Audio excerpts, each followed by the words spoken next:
Let's do a steak. It's an awesome skill to be able to cook something to perfection, and whilst this is an easy one to learn, it's an absolute bear to master. Today, we're cooking porterhouse. It's about middle of the road price-wise, and it's a great cut to eat. This one is about 2.5 to 3 centimetres thick.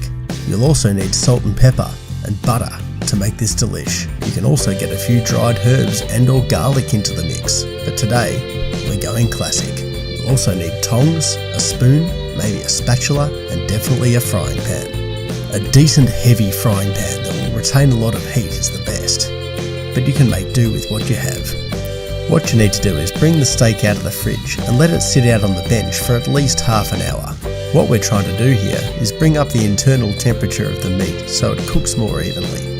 If it's cold in the middle, the outside will cook fine, but the middle is insulated and will have a hard time increasing in temperature. Get yourself a decent heavy frying pan and put it on the stove at high temperature. Add a little oil in. You want to see it start to smoke. Some people prefer to oil the meat rather than the pan, but we find this way works pretty well. Salt and pepper your meat generously. This will absorb into the meat as it cooks to create a delicious crust as the meat sears. Lay the meat salt and pepper side down and away from you so you don't splash yourself with hot oil. That's no picnic. Salt and pepper the top while the naked side is exposed. After that side's been down for about 3 minutes, turn the steak over for 2 minutes. Place a knob of butter in the pan and watch it melt. That's poetry.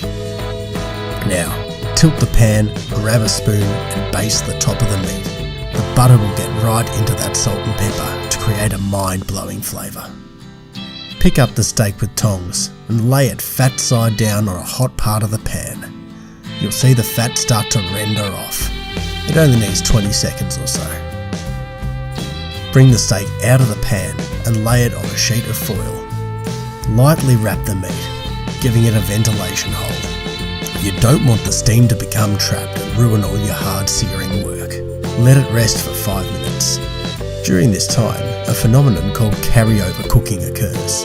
This is residual heat in the outside of the meat permeating to continue cooking in the middle. And it's magic. Serve with your favourite veg. We've gone with mashed potatoes and broccoli.